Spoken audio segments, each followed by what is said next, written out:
Paalala sa mga motorista, ang bike lane ay para po sa mga nagbibisikleta lang. Muli ang pinaalala ng MMDA kasabay ng babala na pagmumultahin ang mga lalabag dito.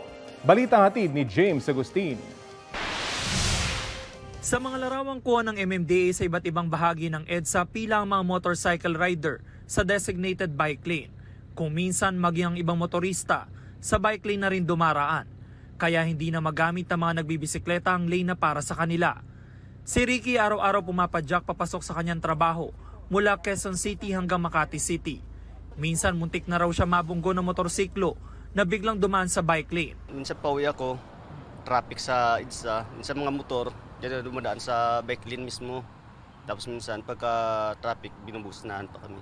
Ang motorcycle rider namang si Rene, aminado na ilang beses na dumaan sa bike lane. Katulad ng malilit na sir, wala kang madaanan na iba sir Pero saglit man lang, babalik rin sa regular na daanan. Kasi traffic. Oo, masyadong traffic Sabi ng MMDA, hindi fast lane ng mga motorcycle rider ang bike lane. Simula ngayong araw, huhulihin na ang mga nagmomotor na gumagamit ng bike lane sa EDSA.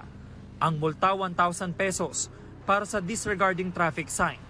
Iba-iba ang opinyon ng mga motorcycle rider na amin nakausap. Dapat lang talagang matikitan, gawa ng...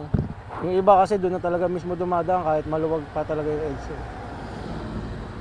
Tapos, siyempre para na rin doon sa mga bisikleta, mabigyan sila ng sarili nilang kalsada. Si tayo na lang siguro sir, medyo malaki yung 1,000 sir Para naman sa mga nagbibisikleta na araw-araw ng ruta ang kahabaan ng EDSA. Kailangan po, pamultahin po yung mga motorista. Bakit to? Para nakakabala sa bike Siguro bigyan sa minsan disiplina, minsan kahit isang bisis lang warningan sila, okay na siguro. Delikado sa mga bike lane na tulad ko minsan kasi mamadali sila.